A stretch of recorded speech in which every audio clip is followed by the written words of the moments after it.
Jupiter foundation દ્વારા 2 દિવસીય Kutch district open skating ટુર્નામેન્ટનું આયોજન કરવામાં આવ્યું હતું, જેમાં 200 જેટલા બાળકોએ ભાગ લીધો હતો। આ સાથે જ પ્રથમ, દ્વિતીય અને તૃતીય વર્ગના વિજેતાઓને ઇનામ આપવામાં આવ્યા હતા। તમામ બાળકોનું મનોબળ અને આત્મવિશ્વાસ વધે અને તેઓ ભવિષ્યમાં પણ આવી રમતોમાં તેમની રુચિ જાળવી રાખે તે માટે તેઓને પ્રમાણપત્ર અને મેડલ આપી સન્માનિત કરાયા હતા। આ સમગ્ર આયોજનને સફળ બનાવવા માટે જ્યુપિટર फाउंडेशन कोर टीम तमाम आयोजकों जहमत उठावी हती। हेलो गांधीधाम जुपिटर फाउंडेशन ने बहुत अच्छा ऑर्गेनाइज किया है स्केटिंग कंपटीशन।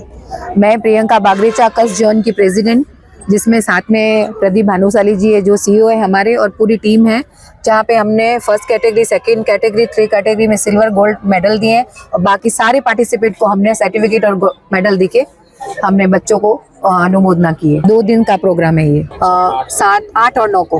फाउंडेशन द्वारा तारीख 7 અને 8 ના સ્કેટિંગ કોમ્પિટિશન રાખવામાં આવ્યું હતું, જેમાં અંડર 5, અંડર 7, અંડર 9, અંડર 11 અને અંડર 14 કેટેગરીનો સમાવેશ છે। આ કોમ્પિટિશન રાખવાનો મારો એક જ મોટો હતો કે કચ્છના બાળકો વધુમાં વધુ સ્પોર્ટ્સમાં આગળ વધે અને વધુમાં વધુ બધાને પ્રોત્સાહન આપે। આ કોમ્પિટિશન રાખવા માટે હું doctor Avani Rijwani, president Adipur zone, સૌથી આભાર માનું છું। Thank you.